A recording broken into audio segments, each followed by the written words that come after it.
Hello, and thank you for joining me on my Lightning talk on growing professional women's rugby in Africa. My name is Moonira Ramathula. I am the chairperson of the Gauteng Women's Rugby Institute. I'm also the founder and chairperson of Footballing Girls, which is a non-profit organization that focuses on the empowerment of women in sport in South Africa. So, an intro for us as to why we wanted to start an organization or a high performance development program in South Africa that focus only on women's rugby was because we wanted to develop young, skillful players, but we also wanted to give them an opportunity for them to showcase their skills and be able to be selected at national level, at provincial level, at national level, and represent their country, and also just go and try out for professional contracts for women's rugby. So the key drivers of development of women's rugby is to create access to participation, access to opportunities, and access to competition in order to advance the sport for female rugby players.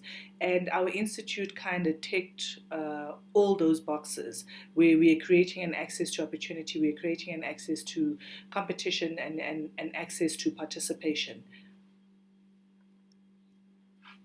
The fundamentals of building women rugby players, according to our philosophy and what we do at the institute, the institute believes the below four focus areas are instrumental in developing women players in rugby in Africa. We looked at technical skills, which is what we offer the girls, medical and psychology, very important as well to offer the girls, nutrition and education.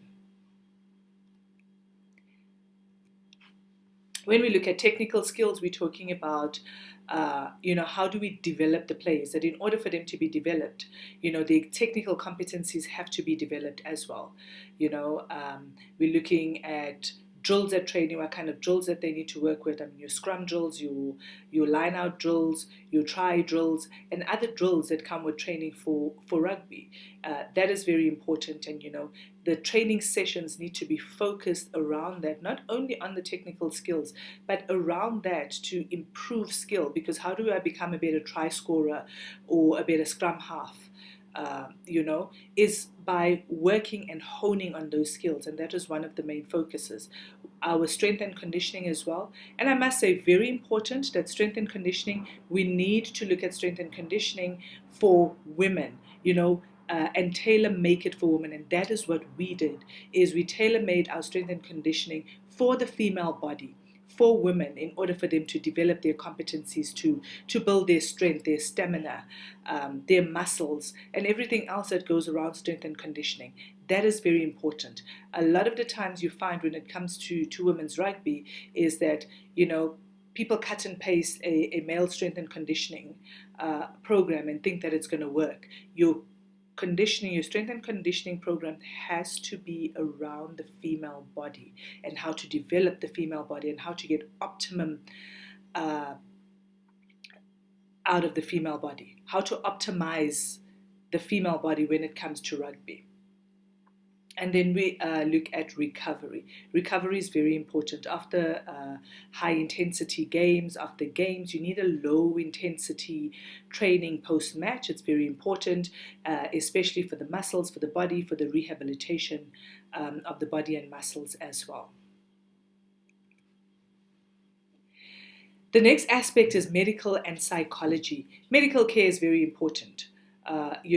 The girls have access to a medical doctor, they have access to physiotherapy, they have access to biokinetics, they also have access to a pharmacy, So at any given time, they're able to be guided on what are banned substances, what are substances that they can use in their bodies, what is the right medication for them, and how do they use that medication, and in what moderation that medication is used for them. Physiotherapy, very important. Biokinetics, very important to rehabilitate, to build the body. Also to understand, what exercises work for my body type, what exercises don't work for my body type, and how do I optimize my technical skills as a rugby player, having access to that kind of medical care. The next aspect is the psychology, very important. Sports psychology, very, very important. Our girls have access to a sports psychologist, they have access to counseling, and they have access to group therapy. Because if you're playing together as a team, it's important to have that group therapy so that nobody walks around being upset with each other on the field, where we can sit and have discussions of what went wrong in the game, and how do we handle that and how do we deal with each other, but also from a personal psychology perspective as well. What am I dealing with as a player? What does my background dictate, and how will that impact and affect me as a player? But also, am I dealing with the stresses and the kind of pressure that is put out on there, and how do I deal with it? We all need the help, and that is very, very important. And also counseling sessions. Sport body nutrition, very important. And the thing is, when you look at Africa, you look at South Africa and a lot of other countries as well, where nutrition is sold as this expensive, aspect and unattainable. It's not expensive and it's not unattainable. And the nutritionalists and dietitians that we work with understand that, from a simple thing to, your pre-match meal, for instance, is that it's not something that should be very expensive and go out of your way. A simple peanut butter sandwich in the morning as a pre-match meal would suffice for you, because it has all the nutrients and the ingredients that you need, for you to go out there and perform optimally. It's simple things like that nutritionalists and dietitians work with us and work with the women for them to understand that a nutritious diet for my rugby body does not need to be an expensive exercise. It does not need to be an unattainable exercise. This is what you have in your household. This is what we have, or the meals that we serve. Do they have the right amount of proteins, carbohydrates, fats that are needed for the female body in rugby at any given meal? And are the meals being prepared accordingly? The next aspect we look at is the rugby education. Not just rugby education, it's education. Rugby education, very important. We want our girls to also go back and give back in their community, so they go into coaching, but also, coaching could be something that could be a career for them in the future, and that's why it's important for us to educate them on coaching, to educate them on refereeing, so that they are not on the field and calling out a ref by them not understanding what the rule is. It's important for them to understand the rules, not from their perspective, but from the correct perspective of the rules. When it comes to coaching as well, as I say, they could make it a career for themselves. They could make it into, or go into their communities and coach.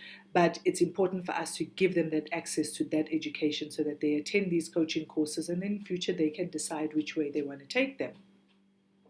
Then the skills education, we work towards a diploma in sports management, a qualification in sports management, but we also run other workshops for the girls and bring in people to come and run other workshops, whether it's personal branding, whether it's leadership workshops, whether it's administration workshops, because it's important for the girls to be exposed to different kinds of educational elements around them. And, not all of them are going to become professional rugby players. So what is it that they can do from there?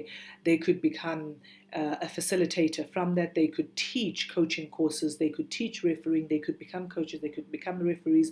But they could also work in a federation. That's why the sport administration, the sports management diploma is also of importance, because it's important for them to understand that as much as their rugby careers are important, their education is also important, because sports careers are short-lived, and what happens after that? And that's why it's important for us to make sure that we empower them in that, and we teach them the importance of that. And when they leave us with some sort of qualification or some sort of certificate that they can then take into the future, whether they go into a professional sports setup or a community sports setup. It really doesn't matter, but we give them the tools to be able to do that.